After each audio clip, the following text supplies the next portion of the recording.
Halo guys, David sini dan kali ini kita bakal ngebahas tablet Oppo Pad Air. Ini tablet baru dari Oppo, tablet pertama malah yang resmi mereka jual di Indonesia. Tumben ya, biasanya Oppo itu fokus jualan HP. Pasar tablet lagi rame kah? Tahun ini kayaknya kita lumayan sering loh ngebahas tablet. Atau memang kebetulan aja kali, Oppo memang lagi pengen ngelebarin sayap. Kuat di pasar HP aja nggak cukup, waktunya nambah lapak. Entahlah, yang pasti strategi mereka buat jualan tablet ini sama kayak cara mereka jualan HP. Godain orang pakai desain yang bagus, pamerin banyak fitur yang butuh software matang, dan bagusin bagian yang bisa dirasain langsung pakai indera manusia. Soal spek, secukupnya aja asal masih enak dipakai. Nih, coba lihat aja tampang Oppo Pad Air-nya. Ganteng, saya suka. Kesan awal langsung beda aja dari tablet lain yang belakangnya polosan. Tablet ini ngasih variasi tekstur buat back covernya. Di seperempat atas dia dibikin lebih mengkilat, sama ada pola-pola garis yang berasa random ya. Oppo bilang ini keinspirasi dari bukit pasir saat matahari terbenam.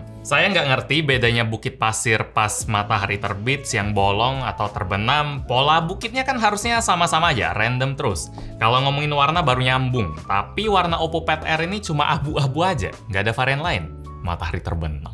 Sisa bodi tabletnya punya tekstur yang mulus aja ya. Ada tekstur tipis-tipis yang bikin bodinya nggak mudah ketempel sidik jari. Bagian back covernya nih unibody, jadi bahan metalnya ini nyatu sampai ke sisi-sisinya yang flat. Jadi di sudutnya itu nggak berasa ada potongan kasar. Dimensinya termasuk tipis di bawah 7 mm.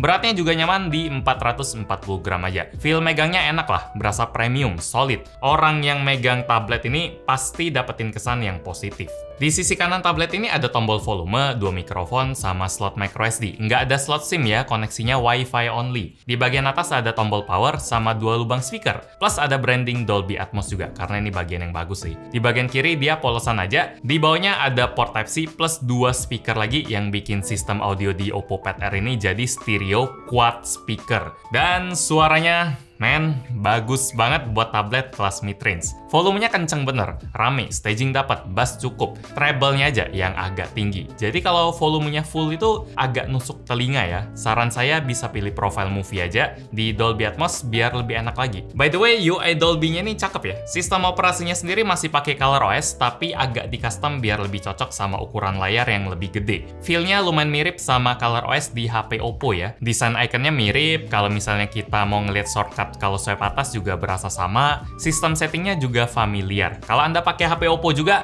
pasti cepat akrabnya. Tinggal sesuaiin dikit aja soal cara pakai kita. Misalnya kalau mau lihat notif di posisi landscape. Terserah Anda mau swipe bagian mana, kalau di kanan atas notifnya bakal nongol di kanan atas. Swipe di tengah nongol di tengah, dan kiri juga gitu. Di Oppo Pad Air ada sistem split screen yang mudah dipakai juga ya. Kita tinggal swipe 2 jari kita buat ngebelah layar, nanti aplikasi yang aktif bakal minggir dikit buat kasih ruang ke aplikasi baru. Biar multitasking jadi lebih enak lah, ini keunggulan tablet. Ada sistem multi-screen connect juga yang bisa nyambungin layar HP Oppo kita ke tablet ini. Bisa sekalian pindah-pindahin data juga pakai sistem drag and drop. Jadi misalnya nih, kita baru ngerekam konten video TikTok pakai HP, atau Reels, atau Short.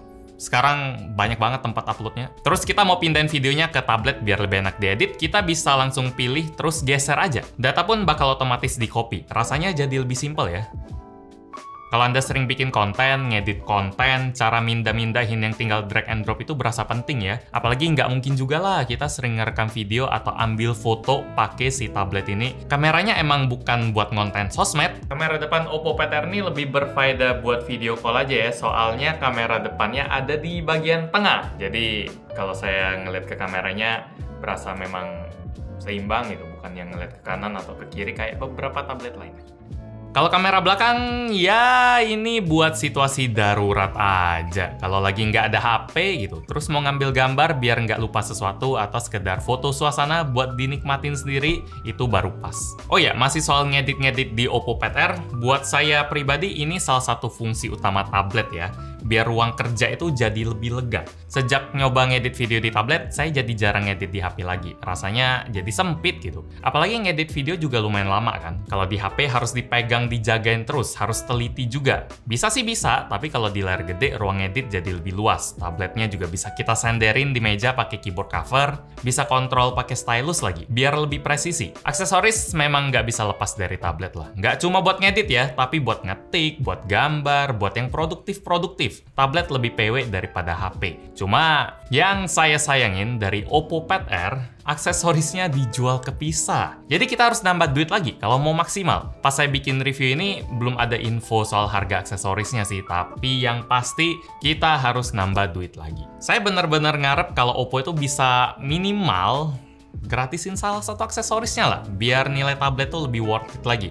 Saya udah sering bilang, tablet tanpa aksesoris agak percuma, potensinya kurang maksimal. Sayang kan kalau layar Oppo Pad Air ini, yang resolusinya udah tajam di 2000x1200 pixel, dipakainya buat nonton doang. Warnanya emang udah cukup, nggak bener-bener kaya, tapi udah enak buat nonton video YouTube, streaming, liatin isi sosmed juga enak, walaupun scrollnya nggak kerasa mulus-mulus banget ya. Refresh rate-nya 60Hz. Buat lihat konten, layarnya udah oke, tapi kalau misalnya kita pasangin keyboard kan dikasih stylus, value layarnya jadi lebih wah lagi. Jadi betah dipakai buat ngetik, buat gambar apalagi. Layarnya udah bisa ngebaca tekanan pena loh. Teknologi yang sayang kalau nggak dilengkapin stylus. Terus alangkah bagusnya kalau baterai gede 7100 mAh di tablet ini bisa dikuras habis oleh usernya pakai aplikasi yang produktif. Buat ngetik tugas, presentasi, kantor, produktif seharian lah. Buat main game aja awet banget. Main MLBB setengah jam cuma kemakan 6-7%. Main Genshin setengah jam juga kemakan segitu. Speed ngecasnya pun termasuk kenceng buat ukuran baterai 7000-an mAh. Isi sejam udah masuk 50%, isi 2 jam 20 menit udah penuh. Buat performa gamingnya sendiri, Oppo Pad Air ini termasuk cukup aja. Bisa main game-game enteng kayak Mobile Legends, dia stabil 60 fps, pakai prosesor Snapdragon 680 sama RAM 4GB. Buat main Genshin juga bisa, tapi performanya sekedar aja. Buat kelarin daily quest aja cukup. Buat memori internalnya juga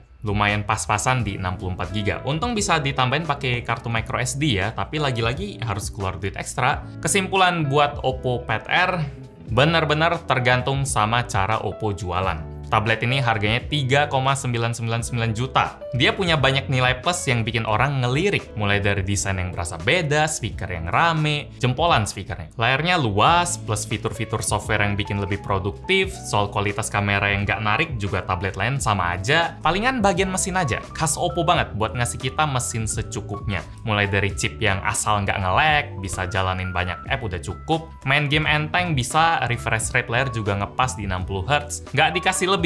Itu harus jadi catatan penting buat Anda yang nyari tablet buat ngegame atau sering pakai app berat. Buat saya sendiri, performa gaming kenceng itu bonus lah ya kalau tablet. Saya lebih fokus sama aksesorisnya. Sekali lagi, saya nggak bosan ngomongnya. Kalau si tablet ini nggak ditemenin keyboard atau stylus, rasanya jadi kurang menarik. Fitur-fiturnya nggak maksimal. Nggak banyak bedanya sama tablet lain di pasaran yang cuma jualan tablet tok. Saya ulangin bagian ini biar Oppo itu denger lah. Biar mereka tuh berani kasih promo bundling. Salah satu aja, mau keyboard stylus sudah lumayan. Buat masa PO sih mereka ada bonusin smart case ya, tapi itu bukan keyboard, cover aja buat casing. Langkah awal yang positif, tapi saya tetap ngarep Oppo berani buat kasih bundling bareng keyboard. Atau malah kalau lebih berani lagi 4 juta dapat tablet stylus keyboard. Kalau bisa gitu, kesimpulan buat Oppo Pad Air nih jadi mantep banget. Demikian review gadgetin buat Oppo Pad Air. Like kalau suka dengan video ini, dislike kalau nggak suka, dan kita ketemu lagi di video selanjutnya. Yo.